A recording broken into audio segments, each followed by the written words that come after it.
Bismillahirrahmanirrahim. Alhamdulillah. Wassalatu wassalamu ala Rasulillah wa ala alihi wa sahbihi aman. Kita berjumpa lagi dalam perkuliahan usul fikih. Dan kali ini kita akan membahas tentang kedudukan as-sunnah sebagai sumber hukum Islam.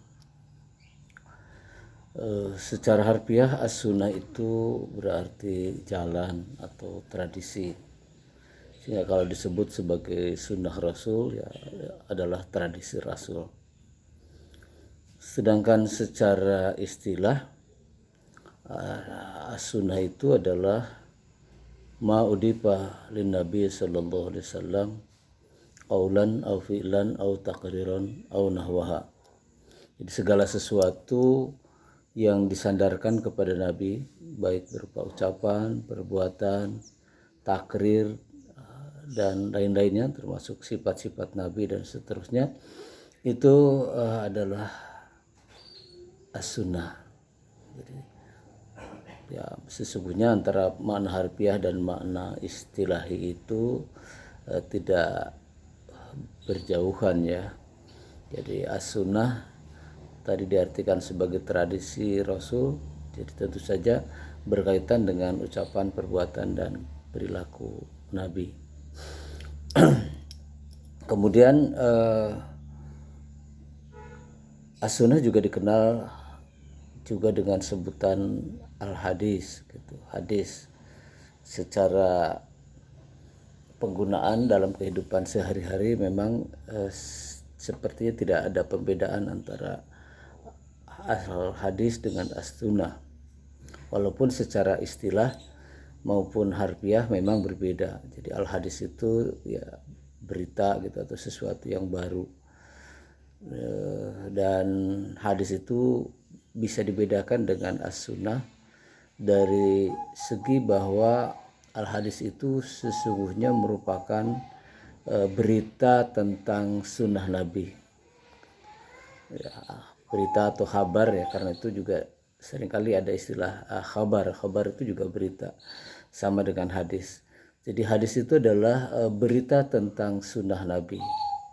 Berarti bahwa memang sunnah Nabi itu ada yang diberitakan, terriwayatkan secara formal dari generasi ke generasi gitu, terbukukan, terkodifikasikan, dan ada sunnah yang tidak tersampaikan atau tidak terberitakan gitu.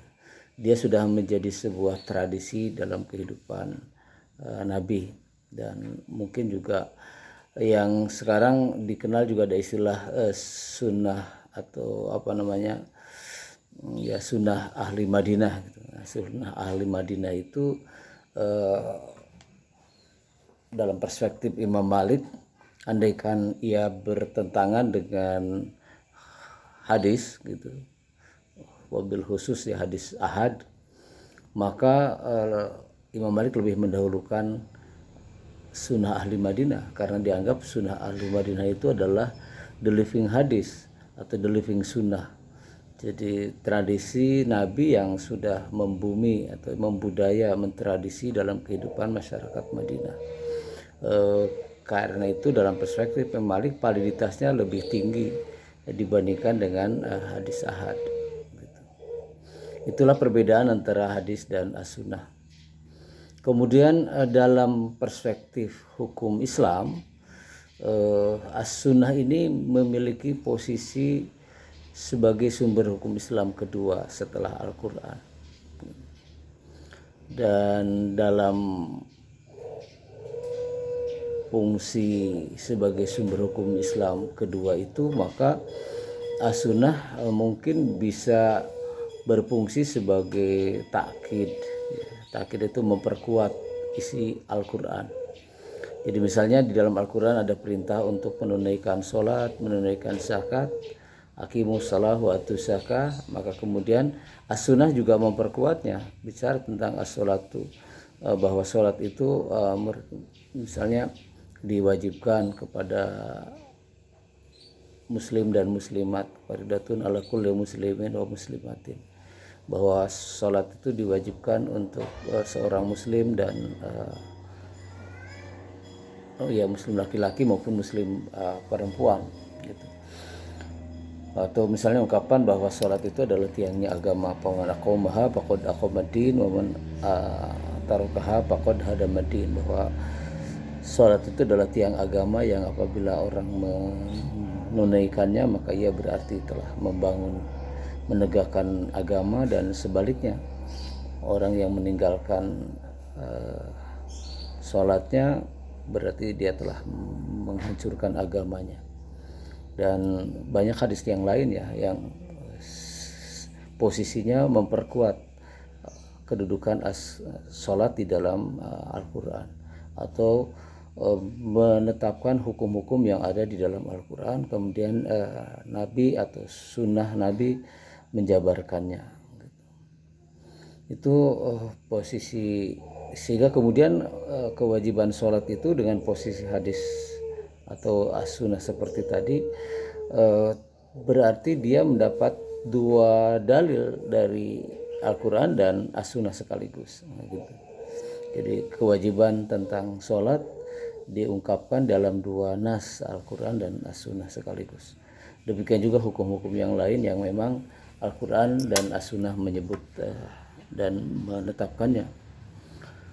Itu yang pertama. Kemudian yang kedua, mungkin juga bisa menjadi bayan, menjelaskan gitu. Apa yang di dalam Al-Quran tidak jelas, maka kemudian as-sunnah menjelaskan. Misalnya kata az-zulmu dalam Al-Quran kemudian disebutkan asyirku gitu, adalah syirik gitu, musyrik, dan banyak lagi istilah-istilah yang di dalam Al-Quran masih belum dipahami secara umum, maka kemudian hadis menjelaskan makna-makna dari istilah-istilah tersebut. Demikian juga di dalam Al-Quran, seperti nanti kita juga akan jelaskan pada mungkin semester kedua ya. Ada dalam Al-Quran itu ada yang am, ada yang mutlak gitu, ada yang khos, ada yang muqayyad gitu, ada yang mustarok, ada yang mutarodif gitu. Jadi banyak istilah yang di dalam Al-Quran yang membutuhkan penjelasan secara rinci, dan itu mungkin rinciannya bisa didapatkan di dalam as-sunnah, atau as-sunnah menjelaskan maksud-maksud dari ayat-ayat tersebut, termasuk juga di dalamnya mengenai asbab nuzul dan seterusnya. Oke, pada pertemuan lalu ketika kita membahas tentang Al-Quran sebagai sumber hukum Islam, yang saat itu dijelaskan bahwa Al-Quran memang secara riwayah itu qat'i, memiliki posisi qat'i dalam arti sudah final dari sisi periwayatan, sehingga otentisitas Al-Quran tidak diragukan lagi. Dan pengakuan itu bukan hanya keluar dari cendekiawan muslim atau sarjana muslim, tapi sarjana barat sekalipun atau para orientalis sekalipun mengakui otentisitas Al-Quran, bahwa Al-Quran itu ya dalam wujudnya seperti sekarang itu adalah sebagaimana Rasul meriwayatkannya kepada para sahabat, menyampaikannya pada sahabat, dan itu pula yang disampaikan Jibril kepada Rasul. Ya, walaupun penyampaian Jibril kepada Rasul ini memang sulit diverifikasi ya, karena malaikat adalah makhluk yang gaib, yang mungkin adalah fenomena atau gejala-gejala saat wahyu itu diterima oleh Nabi. Seperti disebutkan bahwa Nabi begitu rupa ketika setelah menerima wahyu pertama gitu, menggigil dan kemudian sampai harus diselimuti oleh istrinya, dan kemudian sampai turun ayat ya ayyuhal muzammil, wahai yang berselimut, dan seterusnya. Itu memang fenomena yang dirasakan dan diterima oleh Nabi saat menerima wahyu tersebut. Yaitu bisa diverifikasi karena ya tentu saja Rasul Muhammad adalah manusia historis ya. Jadi kapan dan dalam keadaan bagaimana beliau menerima wahyu, itu itu ada sejarahnya.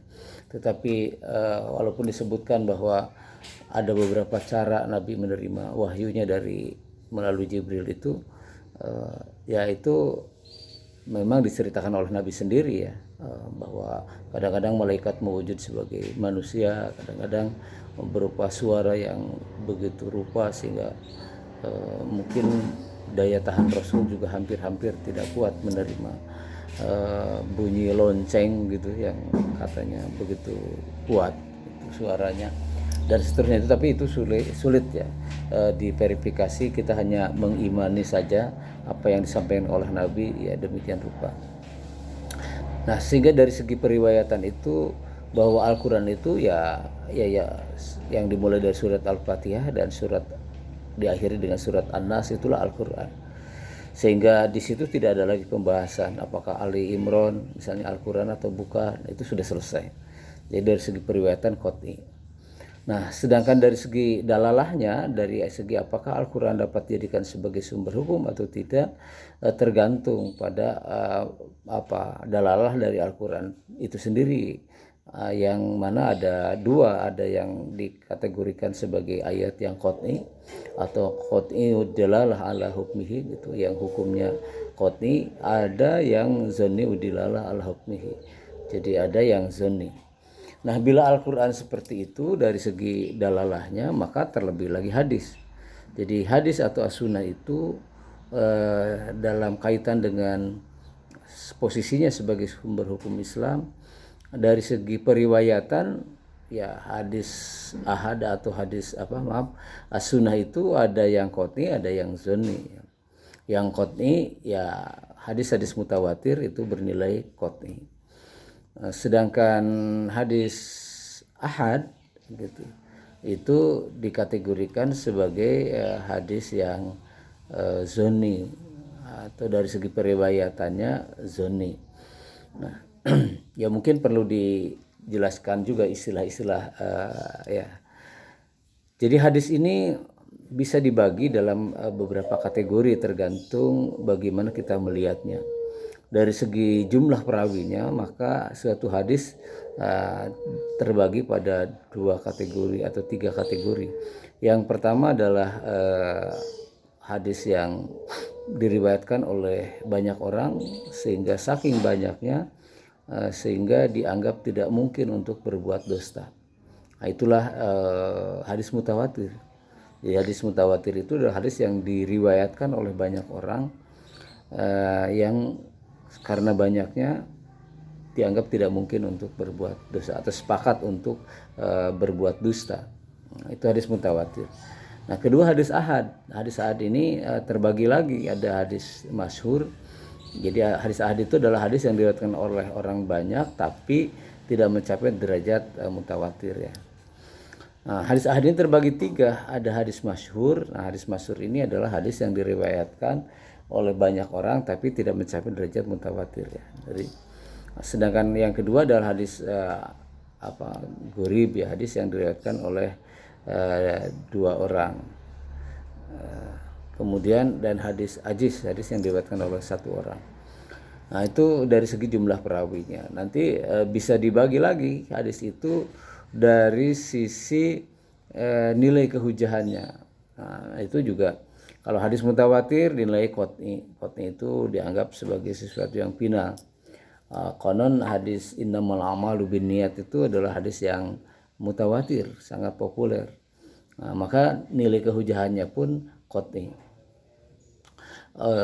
Kemudian ada hadis yang kedua, hadis masyhur, hadis gharib dan hadis ajiz itu dalalahnya adalah bernilai zanni dilalah ala hukmihi, baik dari segi periwayatan maupun dari segi kehujahan. Nah, kembali pada pembagian as-sunnah dari sisi riwayat. Nah, kalau Al-Quran riwayatnya qat'i. Nah, kalau hadis atau as-sunnah itu dari segi periwayatannya pun ada yang qat'i, ada yang zanni. Jadi ada yang zanni. Jadi tadi yang tidak mencapai derajat mutawatir periwayatannya, maka ia pun bernilai zanni atau zanni dilalah riwayat. Nah, kemudian yang kedua dari segi dalalahnya as-sunnah ini ada yang qat'i juga dan ada yang zanni. Jadi tadi yang qat'i nilai kehujahannya adalah yang mutawatir nilai kehujahannya qat'i, dan nilai hadis ahad itu nilai kehujahannya adalah zanni gitu. Zanni dilalah ala hukmihi. Itu pembagian hadis atau as-sunnah dilihat dalam posisi sebagai sumber hukum Islam. Dari segi periwayatan ada yang qat'i dan zanni, demikian juga dalam segi dalalahnya ada yang qat'i dan ada yang zanni. As-sunnah juga bisa dilihat dari segi dalalah ini adalah ada yang makbulah dan ada yang mardudah. Jadi hadis ini ada yang bisa diterima, dapat dalam arti dapat digunakan sebagai dalil hukum, sebagai hujah. Itulah hadis mutawatir, hadis sahih, dan hadis hasan. Ini sedangkan hadis yang mardudah yang ditolak gitu, itu adalah hadis dhaif. Hadis yang makbulah tadi ada hadis mutawatir, yaitu jelas ya, karena diriwayatkan oleh orang banyak dan mustahil sepakat dalam berbuat dusta, maka dalalahnya atau hukum hadis itu memiliki kehujahan yang qat'i. Nah sekarang hadis sahih. Hadis sahih ini oleh para ulama mendefinisikannya sebagai suatu hadis marwahu adlun yang diriwayatkan oleh seorang perawi yang adil, tamud dobti, sempurna daya nalarnya, daya ingatnya, muttasil sanad, sanadnya muttasil, sinambung dari sejak Mukharij sampai Rasul. Kemudian min ghairi ilalin wala syadin, tidak mengandung kecacatan atau bertentangan substansinya dengan Al-Quran.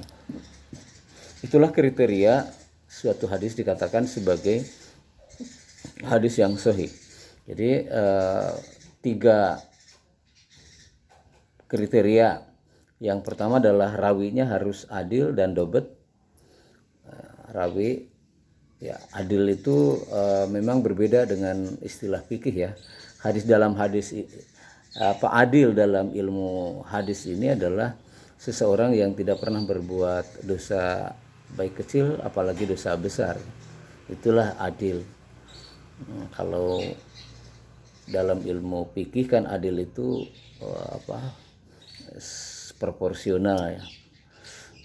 Wad'u syai'in fi mahalih, jadi menetapkan sesuatu pada tempatnya. Jadi proporsional, profesional, itulah adil. Dobt itu daya nalarnya kuat, bukan pelupa. Nah, jadi perawinya harus adil dan dobt. Kemudian syarat yang kedua, sanadnya mutasil dari satu perawi. Makanya di dalam kalau Anda kitab-kitab baca kitab-kitab hadis gitu atau mustalah hadis, maka di situ ada ya di situ biasa dikemukakan an gitu. Jadi kan Bukhari dari gurunya dari gurunya lagi terus gitu. Nah, kemudian Syihab Az-Zuhri, kemudian An Ibni Umar misalnya, kemudian Anir Rasulullah sallallahu alaihi wasallam. Nah, itu mutasil. Nah, kalau ada yang bolong itu doib gitu. Hadisnya dinilai doib. Jadi remutasil dari satu sanad ke sanad yang lain. Bahkan Bukhari mensyaratkan antara penerima hadis dan penyampai hadis itu harus muasaroh gitu. Harus satu masa, satu generasi. Kemudian harus harus bertemu antara si mukharij atau antara si pemberi hadis dan muridnya dan penerima hadis itu. Jadi harus demikian rupa lah persyaratan tentang mutasilus sanad. Kemudian yang ketiga adalah dari segi matan. Matanya sendiri harus tidak cacat, tidak mengandung syad, tidak bertentangan dengan Al-Quran. Itulah persyaratan suatu hadis dikatakan sebagai hadis yang sahih. Kemudian ada lagi hadis hasan. Nah, hadis hasan ini adalah bedanya itu pada segi damud dabti. Jadi hasan itu adalah marwahu adlun qalilu dabti, muttasilus sanad dan seterusnya sama. Jadi suatu hadis dikatakan sebagai hadis yang hasan apabila hadis tersebut diriwayatkan oleh seorang perawi yang adil tapi daya nalarnya, daya ingatnya agak kurang gitu. Qalilu dabti. Maka hadis tersebut dinamakan sebagai hadis yang hasan. Kalau yang lainnya sama, tadi dari segi sanad tetap mutasil, dari segi matan tetap tidak bertentangan dengan nas, tidak mengandung cacat. Itu hadis hasan. Dan kemudian yang ketiga hadis yang doib, ya tentu saja hadis doib adalah hadis yang diriwayatkan oleh kebalikan dari itu. Jadi perawinya tidak adil, tidak dobat, sanadnya tidak mutasil, maka atau matanya mengandung cacat. Itu hadis yang doib gitu. Tetapi hadis sahih ini juga terbagi dua. Ada hadis yang sahih li ghairi, jadi hadis yang memang dirinya atau hadis tersebut memenuhi kriteria yang tadi disebutkan. Nah, tapi ada yang kedua, ada hadis sahih li ghairi. Nah, hadis sahih li ghairi itu pada dasarnya dia bukan hadis sahih, tetapi karena ia di backup, sebenarnya dia hadis hasan. Hadis hasan, tapi karena di backup oleh hadis-hadis yang lain yang sahih, maka kemudian hadis hasan tersebut naik derajatnya menjadi hadis sahih, disebut sebagai hadis sahih li ghairi. Kemudian hadis hasan juga terbagi dua, ada yang hasan li zatih dan ada hasan li ghairi. Hadis hasan li zati itu adalah hadis hasan yang didefinisikan tadi, marwahu adlun tamud dabti muttasilus sanad min ghairi ilalin wala sadin, yaitu hadis yang diriwayatkan oleh seorang yang adil tapi kurang dobet. Itu hadis hasan. Li zatih, zatiahnya memang sesuai dengan kriteria hadis hasan itu. Tapi ada hadis hasan li ghairi. Hadis hasan li ghairi itu pada dasarnya ia merupakan hadis dhaif, tetapi karena di backup oleh hadis yang lain, baik oleh hadis hasan maupun oleh hadis sahih, sehingga hadis dhaif tersebut naik peringkatnya menjadi hadis hasan dengan kategori hasan li ghairi.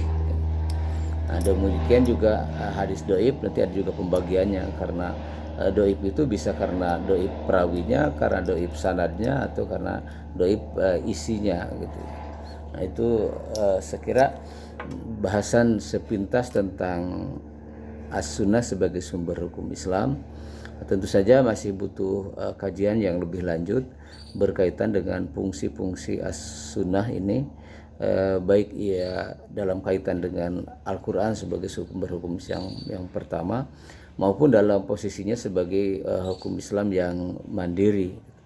Memang di sini juga nanti akan ada perdebatan-perdebatan, yaitu ketika misalnya hadis dianggap para ulama dianggap sebagai sebagai penjelas atau tambahan dari syariat yang ada dalam Al-Quran, atau dianggap justru bertentangan dengan itu. Misalnya dalam kasus Al-Quran menyebut ada sejumlah jenis yang diharamkan, misalnya inamal khamar, maisir, azlam, rijum min amal syaitan fajtanibuh, itu khamar, daging babi, darah itu termasuk yang najis. Nah, tetapi di pihak lain ada hadis yang menyatakan bahwa juga diharamkan seperti anjing, kemudian binatang yang bertaring gitu. Itu termasuk juga di dalamnya soal hayyun fidairain, jadi binatang yang hidup di dua alam, itu seperti kodok gitu. Nah, di kalangan para fuqaha berbeda pendapat dalam soal ini. Syafi'iyah menganggap bahwa apa yang ditetapkan oleh sunnah tadi itu menambahkan apa yang ditetapkan di dalam Al-Quran, sehingga hal-hal yang diharamkan itu selain apa yang diharamkan dan tersurat dalam Al-Quran, dan juga hal-hal yang memang diharamkan di dalam hadis, sehingga jumlah yang haram itu lebih banyak ya, yaitu ada paling tidak tadi ada yang diharamkan oleh Al-Quran dan ada yang diharamkan oleh As-Sunnah. Nah, sedangkan menurut Imam Abu Hanifah, posisi hadis tersebut tidak cukup kuat untuk menasah ayat yang sudah berbicara soal itu dalam jumlah yang terbatas. Nah, sehingga apa yang diharamkan oleh hadis ini dianggap tertolak karena dianggap bertentangan dengan apa yang tersurat di dalam Al-Quran. Ya, dan lain-lain lah, masih banyak kajian yang harus dilanjutkan dari apa yang pernah kita singgung di sini, dan ya karena keterbatasan waktu tentu kita tidak bisa mengurai seluruhnya dalam kesempatan yang terbatas ini. Oke, terima kasih atas perhatian Anda. Assalamualaikum warahmatullahi wabarakatuh.